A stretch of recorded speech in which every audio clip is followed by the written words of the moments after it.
Our guest is the author of over 15 books and well over 160 practitioner articles and 60 Darden cases. Every time I try to catch up with his writing, he goes and writes another book, and he's done it again. But this time it was a little bit different for me because I had the great honor of being asked to endorse the book, and he sent me the manuscript to have a read. Here's what I wrote in my endorsement. A life-changing book written by an old soul. Old souls are wise beyond their years. They're humble and curious. They see the big picture, they feel connected to everything, and they recognize their fellow old souls. I feel like an old soul when I'm in this man's company, and it's always a great pleasure to have him on the show. He's here to tell us about his brand new book, probably his most meaningful and impactful book of all he's written. The book is called Own Your Work Journey: The Path to Meaningful Work and Happiness in the Age of Smart Technology and Radical Change. Very poignant. Ed Hess, welcome to the show. Thank you very much for having me. Thank you for your kindness. I mentioned this term, the old soul, and I really do believe that I'm a bit of a weirdo like that. I remember when my son was born, and my second son, and I just felt, I was like, this guy's been here before. This is not his first rodeo. He's been on this in this cycle before, and I feel that sometimes, and whether this is just my own mental model, I feel sometimes you connect with people, and you and I have connected over the years, and I feel like we're old souls. So anytime we have conversations, which we do, Ed has been an accountability partner for me as well. It's always a great pleasure. And the feelings are mutual, my friend. The feelings are mutual. So let's get started because we have so much to cover today. And I told Ed I had been booked.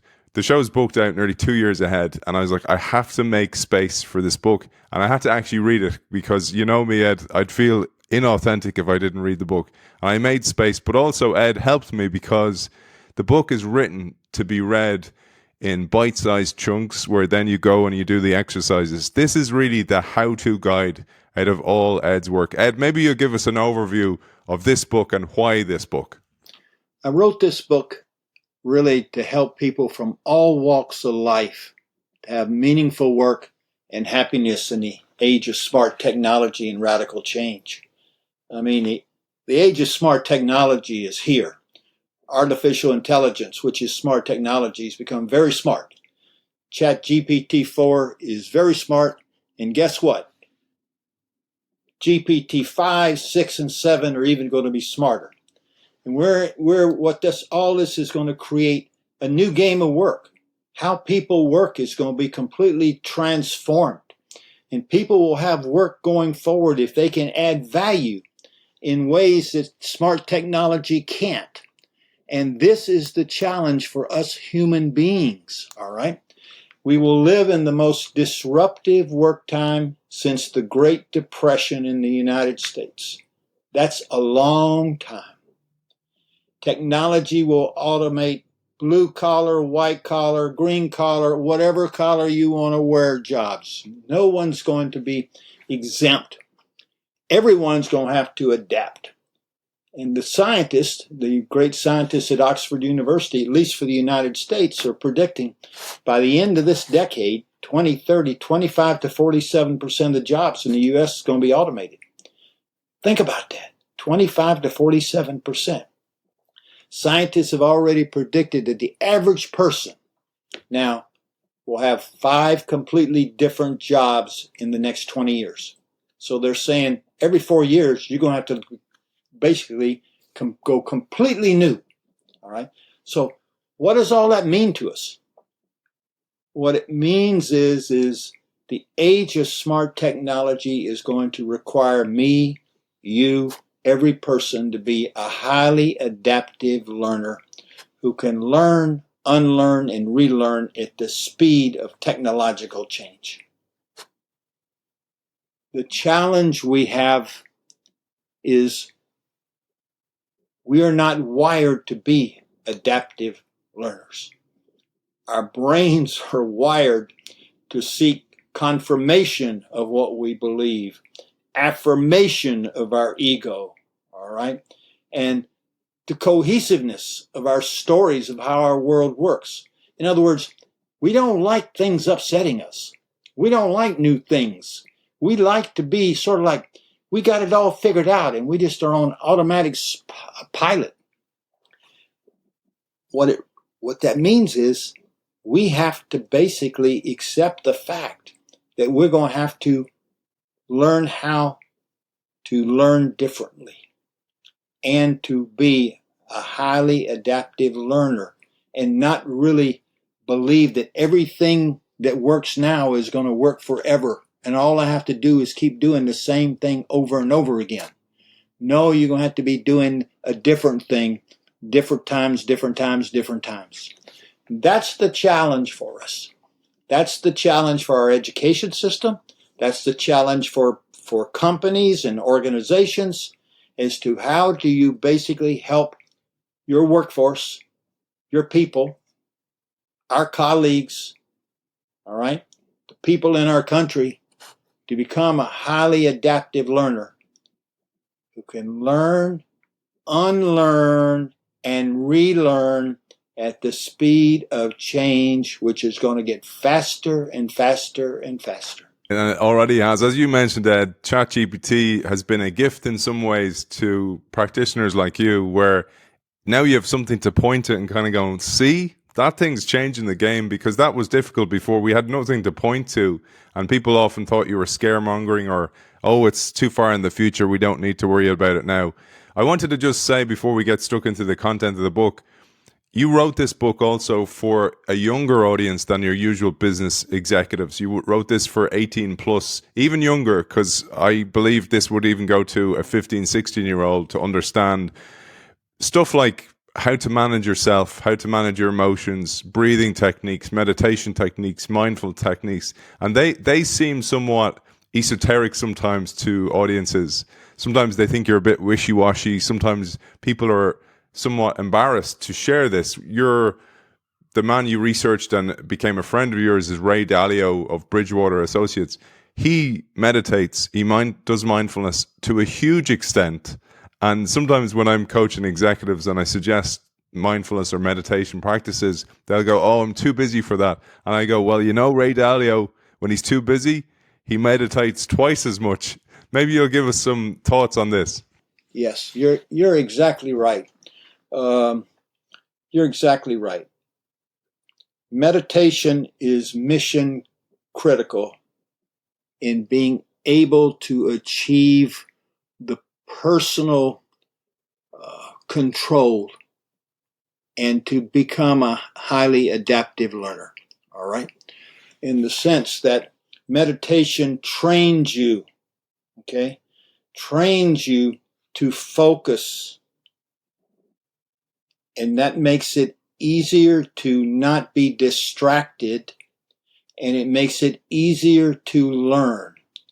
And mindfulness meditation is mission critical because to become a highly adaptive learner, you can't get there unless you take ownership of your ego, your mind, your body, your emotions, your behaviors, your words, how you listen, how you think, and how you relate to other people.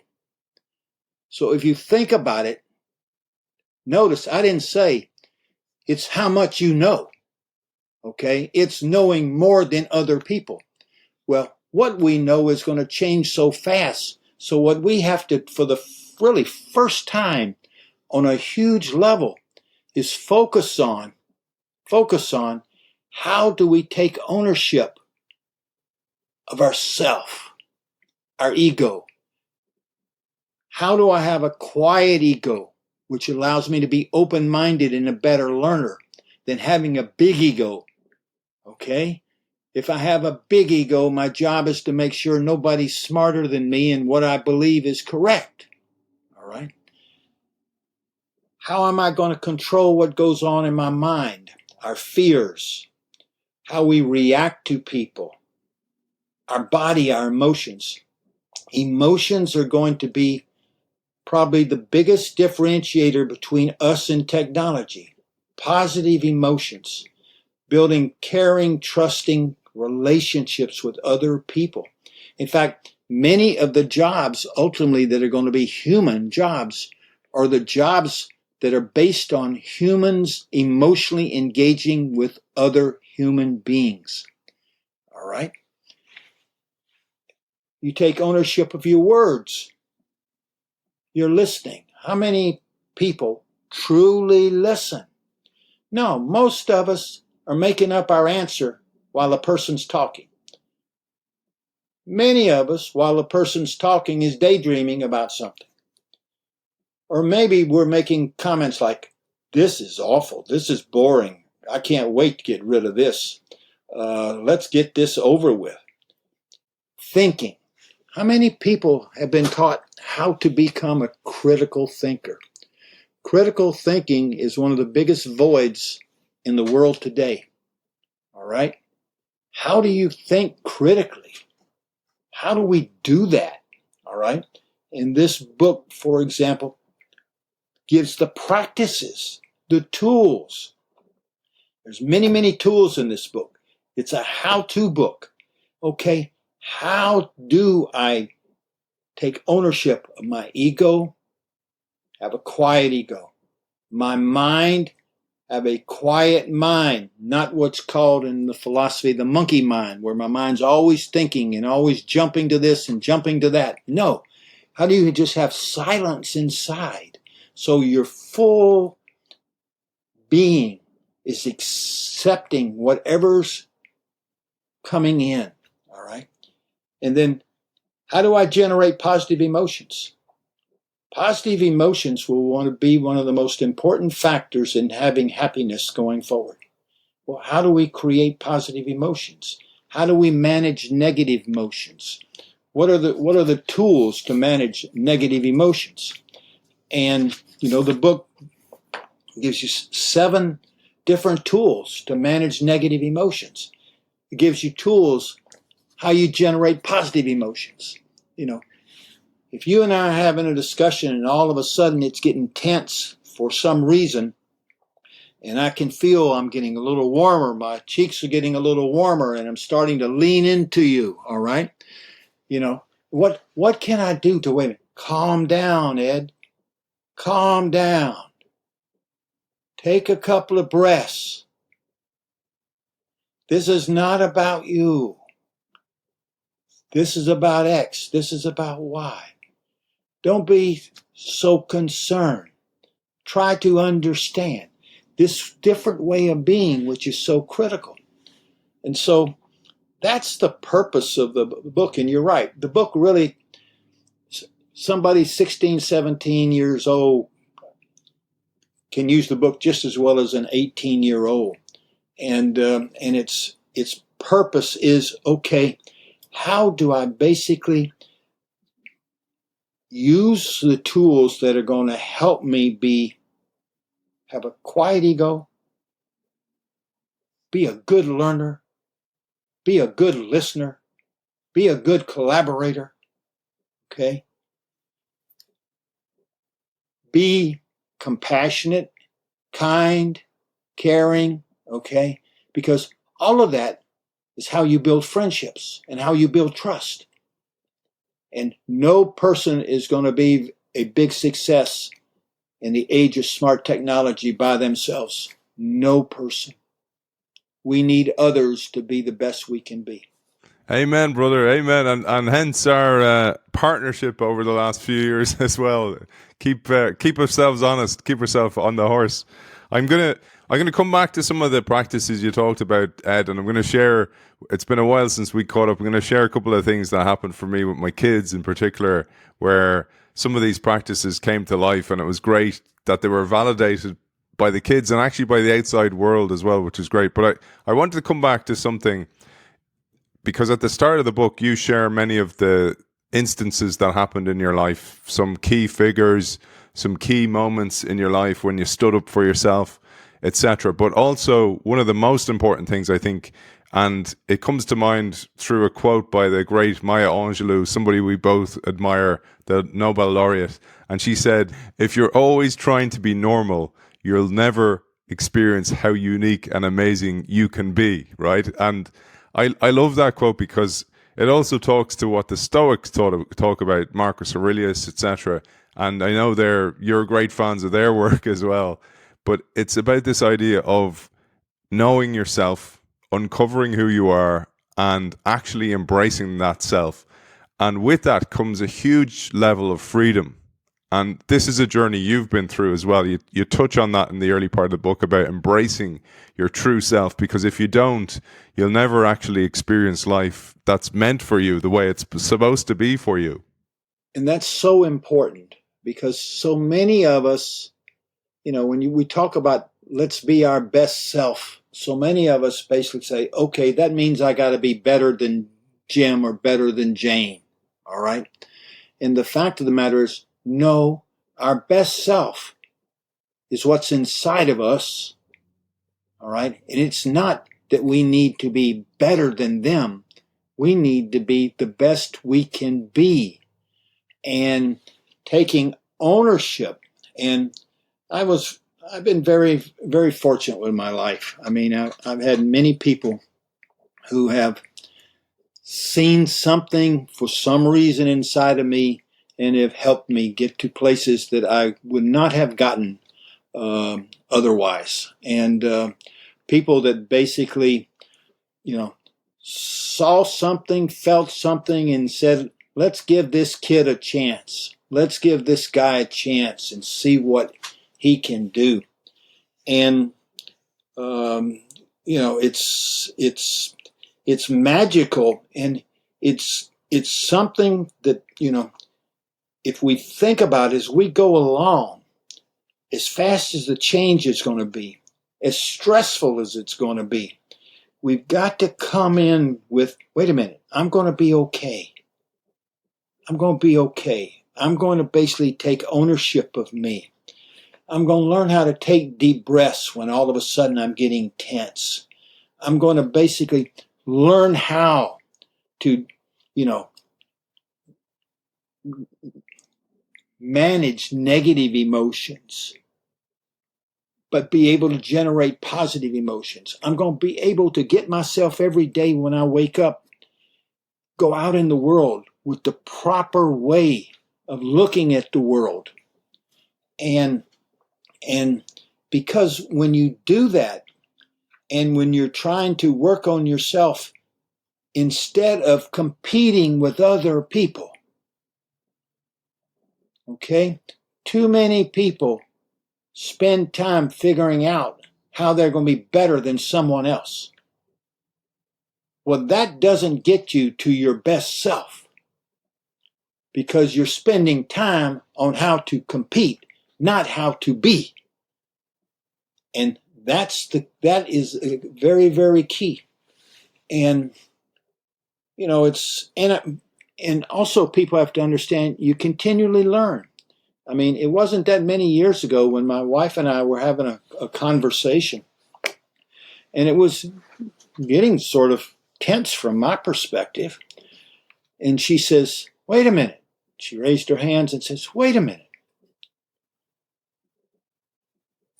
Do you understand that you don't have to basically use words which basically evidence how you're behaving, that you don't automatically, if you feel an emotion, have to use it?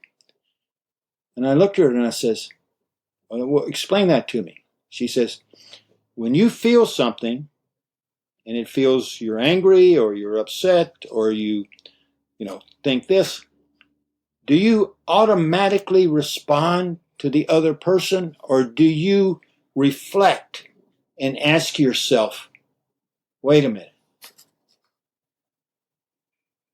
this is not me here. I mean, why don't I ask a question to understand instead of basically attacking? And she says, do you understand just because you feel something, you don't have to act it out behaviorally? And I said, no, I don't. No one ever told me that. She says, yes, you can manage your emotions. That's very fortunate. I married somebody smarter than me. And But she was right. And so we get all these feelings inside of us, and we don't know what to do with them. And the interesting thing is, how we come to the world emotionally will be the biggest differentiator between us and the technology. And so coming with positive emotions, having a positive mindset, a learning mindset, all of which we can learn. Nothing in this book, okay? Nothing in this book requires a college degree. Nothing in this book cannot be achieved by a person who's willing to buy into, I need to be my best self. I need to learn how to take ownership of what's going on inside of me so that the best me is coming out. And by taking control, other people can't control me. Other people can't jerk my chain. Other people can't embarrass me or hurt me. I control me. That's the big story here, okay? And it doesn't mean that you are spending your life trying to be better than other people. You're spending your life trying to be the best person and adding the most value to my friends, my family, my country, my whatever. But how do I basically continue to improve? That's what this is all about. And that's what technology is going to drive. Beautiful, beautiful, Ed. And I'm going to build on that because you talked about that, like nobody can control you. And I want to bring this back to the title of the book. The title of the book is Own Your Work Journey. And many people go through their work journey as if they're flotsam on the sea, just going with where the tide brings them, etc. But you have to take ownership, and you give us all the tools to take ownership in this book. But there's some very, very easy, low-hanging fruit ones, and they're easy to recognize, but very difficult to embrace for some people, particularly depending on your childhood. And a lot of them stem back to behaviors that were formed in childhood. So one of the examples you give in the book, and something we've all experienced in life, is a bully. So workplace bullying is quite high. Many people don't talk about it, obviously, because it's bullying and they might feel ashamed somewhat about this. But we're in a time where hopefully now you have HR practices, etc., where you can bring things forward. Hopefully more organizations have psychological safety. But one of the experiences you talked about was right back in your youth when you were training to be a lifeguard. And it's one of these times where you have these sliding door moments in life where do you go for it or do you leave it? And one of the things I truly, truly believe in, why I wanted to really emphasize this, and maybe it's a question you don't get asked much, but is that you will never, ever, ever regret standing up for yourself. In fact, standing up for yourself, you will always be angry with yourself for not, but when you do it, it can lead you in totally different ways, as it did for you. Yes, yeah. Yes, you're exactly right. Yes, I was training to be a lifeguard, and I was a different person in the area that I geography where I grew up in, and my father was an immigrant. My mother was from Boston. We lived in rural Georgia, and so we were sort of outsiders. All right, and I wanted to be a lifeguard, and you know. I took the training, and the lifeguard that was training me basically said to me, because I was different from him, why are you here? You can't be a lifeguard. And so I took the training, and on the final training, it's when you basically the lifeguard basically plays a role, and he's basically drowning, and when you go to help him, he basically pulls you under and tries to drown you too. And basically the lifeguard, when we did that, the lifeguard tried to drown me, and it was so close to drowning me when he had to basically carry me out of the pool and lie me down on the concrete and pump my chest and stuff. And I went home, and my father said, "Did you pass?" I said, "No, I didn't pass. I've almost drowned." And I talked to him why it happened, and I said, "I'm not going back." And he said to me, "You're going back." He said, "You've got to stand up for yourself." And he said, "If he does that again to you, I want you to basically kick him in a specific place where he will feel pain." And so I went back, and the lifeguard then again tried to take me under, and I kicked him, and I came up, and I graduated. And so, my father taught me to basically, you stand up for yourself, and you take ownership, and that was a physical example. But I've had, everybody has them. You have examples in the workplace where people act abusively, and or try to make you look bad because they want to look smarter. And how you react to those things, you don't attack them, all right, because all that's going to do is make it worse. But it's very simple, and we'll role play for a moment. And I know you would never do this, but let's say you were basically all over my case, and my response would be, "Wait a minute, I don't understand what's going on here. This is what I'm hearing you say, and this is what I'm hearing me say. So what's the difference here? All right? What is so important that you're basically telling me that's the dumbest thing that anybody in this company has ever said? All right? Is there something personal? What's going on?" And you basically try to change the conversation to where it's not personal, but it's like, what's the right answer? How do we go? But many times in our world, you have to stand up for yourself. And it's very hard the first time. But once you do it once, it becomes easier and easier. And by standing up, I'm not talking about hurting somebody, etc. Now, there are situations when you get that, are not usual. There are situations where you may have to hurt somebody that's really trying to hurt you physically, all right? Not talking about that. I'm talking about the workplace.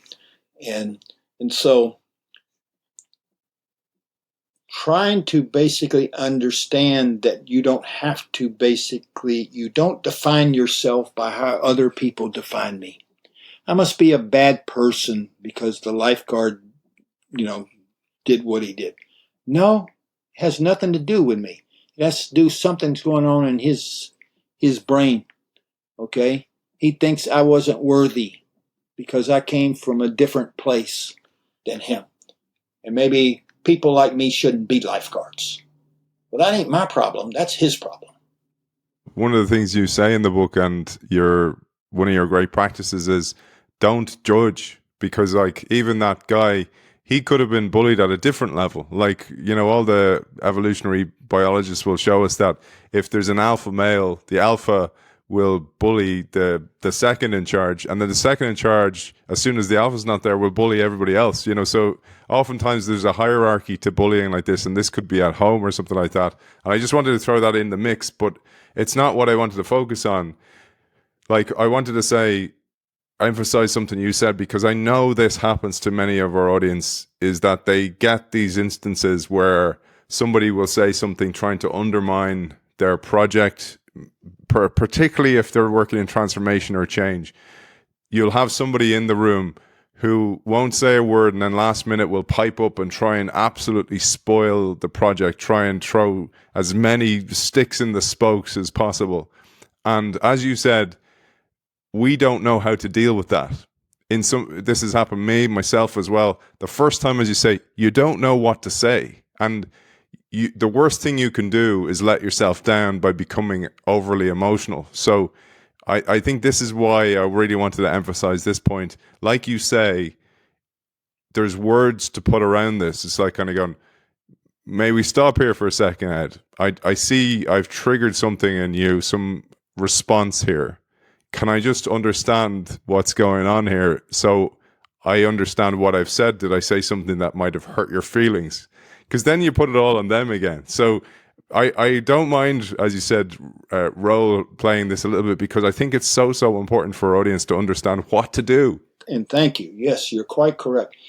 And in situations like that, this is a yes and, not a yes but to what you said. This is a yes and. Always ask questions. All right. Let me make sure I understand what you just said. This is what I heard. Is that what you meant? And in this case, the person would say, yes, that's what I meant. Your thing is not worth it. And I says, well, why do you think that? Ask questions. Why do you think that? Try to get the data, the evidence on the table. Well, I just think that because I know more than you. And I said, okay, you may be smarter than me, but, have you tried this before? Have you seen this work? You keep asking questions until the person and the people with you, if there's other people, the people with you start saying, wait a minute, we need to talk this through. We need to understand what's going on here. What's behind this? What is this? What's really going on? And, the worst thing you can do is to basically attack the other person. That just goes downhill. No, the power of questions. The power of questions.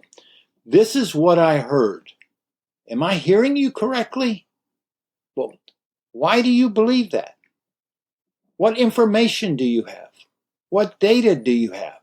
Has this happened to you?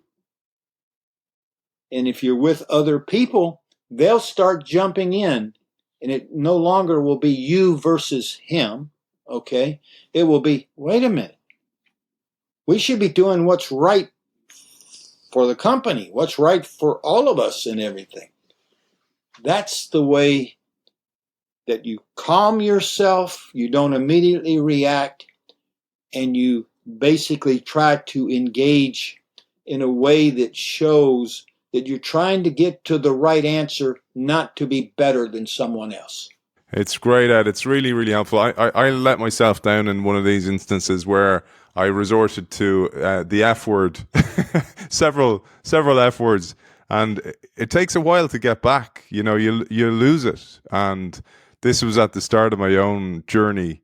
And if you're a team player and you're authentic, you believe that everybody's on your team, and then that's why this is so hurtful, is when you have somebody undermine or attack you and you're actually trying to serve the organization. It just doesn't make sense, and then you just go on the defensive. And this is a nice segue to this next point, because you constantly throughout your work, all your books, and in particularly in this book, you say the biggest enemy of your progress in this smart age is not ChatGPT or AI or Google, or if you want to point fingers, none of them. When you point the finger, there's three pointing back at yourself. The biggest enemy is going to be you. And therefore, we have to be able to control our emotions, control our reactions, because you say our reactions are mostly defensive, and we resort to the 3Ds is where we go first. And this is so useful at home as well as in the workplace. I'd love you to tell us about the 3Ds. The 3Ds: defend, deflect, deny. It's sort of like automatic with many people because of the way we're wired.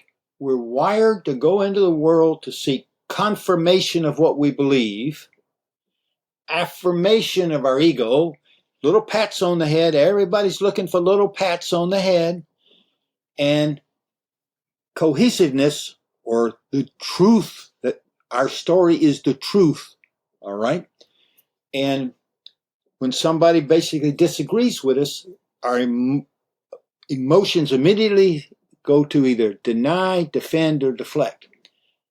And instead of going to deny, defend, or deflect, which is not the way we're going to learn, it's not the way we're going to make the best decision, all right, we should go to pause and ask questions. Take a deep breath and ask questions. Explore, all right? What did you mean by this? What would happen if this happened? All right. Try to dehumanize. It's not me versus you. It's what's best in this situation. And we're talking about work situation. It all also goes home to home. All right. Whatever relationship you have at home, whether it's spouse, children, friend, whatever, it's the same way, because the thing that's going to be mission critical going forward is us to take management of our emotions, because the pace of change is going to be so fast. It's going to be scary. It's going to be upsetting. There's going to be lots of unknowns. And we have to be still. We have to have what's called inner peace. Quiet ego. Quiet mind. Patience. Okay?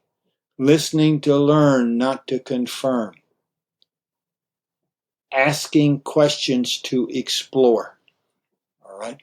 Trying to see where people are coming from. If you basically are just going through life reacting to whatever's happening, okay, you're going to be like a ping pong ball on a table. And people are going to be bouncing you around, and you're going to be going off the table, on the table, off into the roof, down on the floor. That's why it's all about this. Okay? The pathway. All right? The pathway is going to be very heavily emotionally laden, because the stresses and the uncertainty that we're going to be living in is going to require what got you here won't get you there. And you have to basically adapt to a new way of preparing yourself every day before you go to work. You know, I'm going to bring my best self today, and that means I'm working on this, and I'm going to do this. If I start feeling bad or stressed, okay, I need to take a deep breath, smile at myself, think of someone I love, think of someone that helped me. In silence, say thank you to them. Okay? Generating positive emotions, not just reacting. Visualize somebody that you really cares about you. It's this ability to be able to ride the waves, making them as small as possible without getting all the big ups and downs and ups and downs and ups and downs. And that's why meditation is so important. It helps you do that. That's why having a quiet ego is so important, that you understand that your ego, okay, that there's a big difference between a quiet ego and a big ego, okay? How you feel, what's going on in your body. Okay, how many people at any time during the day say to myself, wait a minute, my pulse is really radiating. I'm getting warm. I must be getting angry at somebody or something. You know, how does my body feel? Okay? Okay, well, how do I, take ownership of my body? Okay? Deep breathing. Take breaths.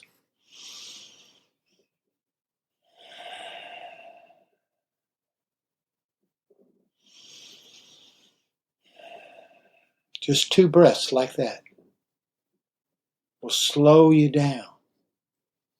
And you don't have to close your eyes. You don't have to make any feelings. But even though the person across from you could be yelling at you, could be calling you names, deep breath. Calm down.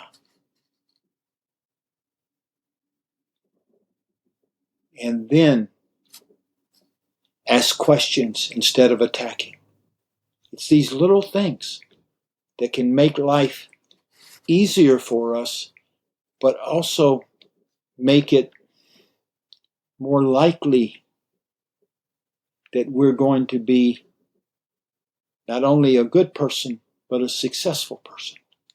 Ed, I need you to come into my DeLorean and my flux capacitor, and I need you to come back to 2016 with me and do that breathing exercise, and intercept me from making from making a mess of that meeting I was in. It's great. I'm so glad you brought up the breathing, and my practice of wearing a badge and to kind of reflect what's going on in the show. I picked one. And this badge is a quote by Gandhi. It says, "Be the change you want to see." And I feel that as something that you are a practitioner of. You dedicate a huge amount of time to yourself every day. And so we should. I talk to many people like me who are kind of gig economy workers, consultants like yourself as well, where you're a professor, you're an executive coach, you do keynotes, you do workshops. And oftentimes there's a guilt associated with, I need every working hour should be about working.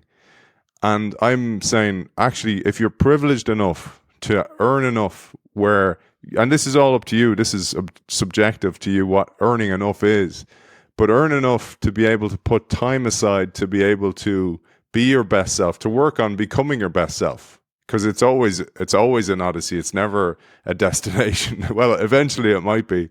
But this is one of the biggest things. I often say the biggest enemy of innovation is time, because executives don't put any time aside for innovation.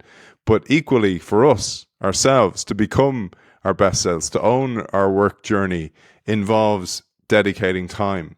Now, it doesn't have to be big. Like you were telling me beforehand, you're up to nearly 2 hours a day meditating. That's a brilliant, man. But I remember you started this journey and you were on 15 to 20 minutes in the morning. So let's share that with people, because when they see that and they see what you've been capable of in a few years, it can be very inspirational for others. Yeah. I started meditation, many years ago. And the first time I started doing it, I'm sitting there and, I'm deep breathing, and my mind is just going, okay, what have I got to get done today? What's going on with this? What's going on with that? Oh goodness, what do I need to do at home? What do I need to have? What's going on with this granddaughter? What's going on with the da-da-da? And I would, basically get, and then I learned that you basically slow down and don't focus on what the mind is saying. It will all go away of its own. But it took time. And so it took me time. When I started out doing mindfulness meditation, I started trying to do 2 to 3 minutes a day. Then I got up to 5. Then I got up to 10. Then I got up to 15. And then it took me a long time to, get to the point where I am now. And it's that thing about not attaching yourself to what's going through your mind. It's focusing totally on the breathing. And so, at this stage, I'm at the stage of and also the stage of work life where I have the time to do it, that I can meditate much longer. But, we're talking about 1.5 to 2 decades. When I started out, and the first time I started out learning meditation, I got frustrated with it and I quit. And then thankfully I had a good friend, a colleague who was a good meditator, and she basically said, you need to give this another chance. And just when you don't feel like it's going to happen automatically. Just when you're supposed to, when you meditate, you're taking breathe in, breathe out, and focus on your breathing, and something's going to say in your mind. And when you attach to the mind, say no, let that go, breathe in, breathe out. And you just, you take little steps, baby steps. And so you get up from, in the book, it calls on, when you do it, to start 2 to 3 minutes. And then you build up to 5. then you build up to 15. If you get to 20, that's really good. And you can, 20 to 30 a day, once you get there, that can last you the rest of your life. All right? You don't have to get up to, anything longer, so long as everything else is all right. If it's a highly stressful situation, I have the ability, the advantage at this stage in my life that I've got the time to take it to even a higher level, which is, but it's not required. So it's these little things to take ownership of, and that ownership, and then to go back to generate positive emotions. All right, and how do you manage negative emotions? All right, negative emotions, and not just automatically react. And the big words there is pause, deep breath, reflect, and ask yourself, is this necessary? The words I want to use. Is this necessary? Is this useful? Is this helpful? Or is this just going to basically become a battle where no one's going to win? And that's the thing, is it's so important, is to how do we bring our best self? And our best self is we will never reach. Nobody, that's not true. There are some people like the Dalai Lama that reach stages that are probably their best self. But the Dalai Lama meditates 4 hours a day. All right? And so, maybe 4 hours a day you can get to your best self. Most of us are never going to have the time to do that. And so what we have to do is and what's in the book lays out and gives you the beginning number of minutes and how to use it on every tool that's there. Okay? And there are tools the book is based on all of the findings of the great religions and the great philosophies, all through history. And it's what's worked for thousands of years. Thousands of years. And it will work for you. It will work for you. And it's a how-to book. And what's so fascinating is, we look out in the world, you look at many of the professional basketball teams in the United States, the NBA. Almost every one of those teams has a meditation coach. Okay? There's a reason why some of those great NBA stars can just make it look so easy. Okay? Shooting baskets, all right, from nearly half court, and they swish, not once every 10 or 15 times, but 15 every 15 times. Why? Because they've trained themselves. Great athletes, great musicians, great warriors. Okay? One of the breathing exercises in the book, okay, comes from the United States Navy SEALs. All right? Navy SEALs are warriors. They have to be calm, inner peace, so to speak, when they're going into battle, so that they can sense and see, and the answers come out of them naturally. That's where we're on the journey to, is to how do we get to that stage? Because the best thinkers, the best thinking comes from inside of us when we're quiet. It's called emergent thinking. And critical thinking is going to be one of the most critical needs of every person as we go forward. The biggest void in the United States, at least, the biggest void in our society is lack of critical thinking.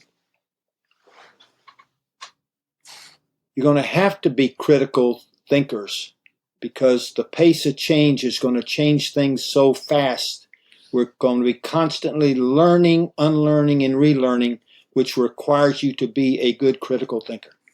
Ed, I was so tempted to leave it there, and I was like, "Oh, I gotta squeeze some more out of the lemon here and get some more, get some more wisdom from Ed." There's one last piece I want to come to, but I wanted to close the loop on something I teed up earlier on, and I wanted to also share this because many people kind of go, "Oh, Aidan, how do you remember all the questions and the quotes, etc." And firstly, I have to say, I read the book, right? So Ed knows that I do read the book for each episode. But also, I find mindfulness and meditation, and I'm not near as good as Ed is. I do like 5, 10, 20 minutes. At nighttime, I go to sleep with positive affirmations. That's a different thing. But I do find when I meditate, my cognition's better, my critical thinking's better, my writing's better because I come up with these beautiful metaphors that just almost come to you from the silence. It's almost like you have this blank canvas and they come to you, and all those readings you've done in your life all kind of mix together in a mixing bowl, and they become your writing. So I just wanted to say that because that's how it manifests for me, this stuff. And it feels wishy-washy. It's not very measurable from the old business paradigm. It's even seen as a weakness. You could say it that way. But I wanted to share, Ed, because you mentioned the basketball guys. Beautiful things happened for me recently. So my young son, he's just turned 10 yesterday. He is mad into soccer now. He's got mad into soccer, and he can get quite upset with himself because he puts a lot of pressure on himself. He's only playing 8 months, but he's quite good. And he'll miss and he'll get frustrated. And I'll go, "Come over here, son, sit down." This is just when it's me and him. And I'll do breathing with him. And he's getting frustrated with the breathing. He's like a bull, like ready to go. And I'll calm him down. And I tell him, to your point, I'll say, all the best players have a mind gym as well as a physical weights gym. They learn how to control their emotions. I said, because if you go and give away a yellow card or a red card, your team suffers. And ultimately, you'll suffer. And I said, at the same time, if you have a miss and then you carry that miss with you onto the next time, you're probably going to miss your next shot. And this also happens throughout life in different ways. So then I was watching a rugby match, and France are one of the top teams in the world at the moment. They're really, really great, the French rugby team. And at one stage, they had just conceded a try in rugby, and the captain got them all in the posts and did, in the middle of the match, a breathing exercise. And I was like, wow, like that's exactly. And I called my son. I was like, look, the best teams are doing it, son. So that's him. And then the other thing is with the other guy, the older guy, since COVID, Ed, I hadn't shared this with you. I've had the privilege to be able to drop him to school. So I bring him to school because he's in secondary school now. And I hate that commute traffic. Like, that is one of the bugbears for me. So that's why I cycle. I try to cycle as much. It's great for the environment. It's good for me. It's good for my own mind. I don't have to put up with that horrible commute in the morning. But one of the things that used to frustrate me was, when somebody will slow you up and you'll miss a traffic light because of that person was on their phone or something like that, right? We all know that. Everybody's going, "Oh yeah, I hate those people," right? So I said to myself, I'm going to turn that into a positive. So when that happens, I'm going to do a breathing exercise. So I do the 4-7-8 breath technique, and I'll do 4 sets of those or whatever I can get away with in a light. So now, anytime I hit a light, and instead of it becoming a negative and a frustration, I've turned it into this positive moment. And my son has been seeing me doing this the whole time. So he asked me, kind of goes, "What are you doing, Dad?" And he joins me then in these moments. And then he's totally calm going to school in the morning. And now I've seen him doing the technique himself. He does it when he's training, he's in his MMA and stuff like that, which is just beautiful. So I just wanted to share a couple of things where you can be a positive influence for those around you when they see you doing it. Or you might be the opposite, which tees us up for the last part. And the last part, I think, is so important, particularly when it comes to relationships. Five Gateways of Speech by Roshi Joan Halifax, who's a Buddhist monk and oversees Upaya Institute and Zen Center in Santa Fe, New Mexico. Her life story is amazing and inspirational. And she says the 5 gateways of speech. You ask yourself, is it true? Before I speak, is it true? Is it kind? Is it beneficial? Is it necessary? Is it the right time? So if we slow down, this won't be every time. But depending on what's going on in the home environment, the work environment, and it could be controversial, it could be offensive to somebody, or we could be really emotional. We ask ourselves, is what we're saying true? Is it kind? Are we being kind? Will it be beneficial? Is it absolutely necessary? Is it the right time to say this? And those 5 gateways, if people embrace those 5 gateways and make that part of their journey, they will see tremendous positive impact from that. And the way that the whole story now is, instead of being focused on me and competing, it is, how do I bring my best me, my best being, that's the most helpful to me, my loved ones, the world, that I can make a contribution? And how do I behave with other people in ways that evidence that? And that's one of the purposes of the 5 gateways of speech. And as soon as you feel yourself getting warm, getting upset, getting tense, leaning forward, stop. Take a deep breath.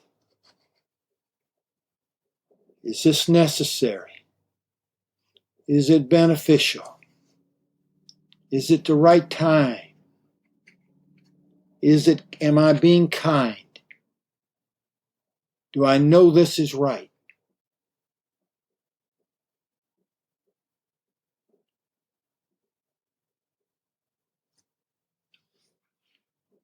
All of those are parts of the journey to best self. And there's